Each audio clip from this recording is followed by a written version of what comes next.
Un maire, des histoires, notre rendez-vous quotidien avec aujourd'hui Joe Spiegel, le maire emblématique de Kingersheim. 5 mandats pour un homme de gauche dans le Haut-Rhin, ce n'est pas anecdotique.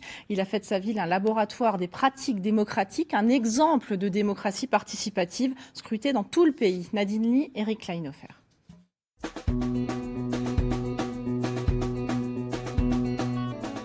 Alors Épinal, il y a 2 équipes différentes qui À un mois du départ, l'agenda de Joe Spiegel n'a jamais été aussi rempli.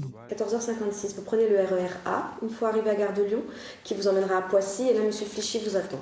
Par contre, la semaine d'après, ce sera Pau et Strasbourg. Tout à fait. Tel une rockstar, le maire est en tournée, sollicité de toutes parts pour son expertise sur la démocratie participative, sa spécialité depuis 20 ans.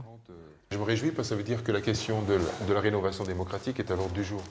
Je pense qu'il y a une accélération liée aux Gilets jaunes qui ont mis sur la table qu'il y en a marre d'être là d'être dragués pour les élections et oubliés comme citoyens dans l'intérieur des élections. Il y a 20 ans, quand je disais que le fossé qui se creuse entre les représentants et les représentés, on se moquait de moi à l'époque. Joe Spiegel court plus vite que les autres, logique pour cet ancien professeur d'éducation physique.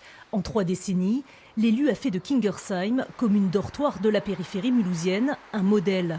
Comment associer les habitants aux décisions publiques, comment dépasser les clivages. Au sein de la maison de la citoyenneté, s'est élaborée une véritable ingénierie de la démocratie.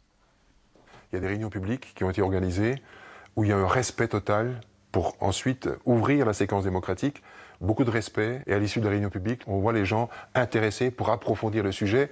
Il y a des soirs, je suis rentré à la maison en disant plus heureux qu'un soir d'élection. C'est ainsi qu'à Kingersheim, chaque grand projet est soumis au débat. De l'implantation d'une mosquée à l'aménagement d'un parc, une démarche payante dans les urnes, 5 élections, 5 victoires dès le premier tour. Les habitants de Kingersheim, lorsqu'ils votent aux élections locales, tiennent compte de 2 choses. Est-ce qu'il a tenu ses promesses? Est-ce qu'il a été rigoureux sur les deniers publics? Est-ce qu'il nous a entendus, nous associés? Quand ça marche, quand c'est ça, on crée la confiance, on crée la légitimité. Quand au niveau national, vous avez les présidents qui succèdent, qui font des promesses qu'ils ne peuvent pas tenir, les mêmes électeurs vont se braquer, vont se mettre en colère. Ça va bien, en forme? Ça se termine alors? 30 ans aux manettes pour cet élu de gauche, une rareté dans le Haut-Rhin. Aujourd'hui, il passe la main, beaucoup le regrettent déjà. C'est dommage qu'il s'en aille. Il avait quand même des rendez-vous avec les habitants de la ville, quoi. Et ça, c'était quand même très intéressant pour les projets. Niveau culturel, niveau installation, comme le parc des Gravières et tout ça, je trouve que c'est pas mal. Vous avez voté pour lui souvent? Bien sûr, je n'ai pas honte de le dire, bien sûr. Si c'était à refaire, je referais de nouveau. Je suis très contente de lui et c'est dommage qu'il parte.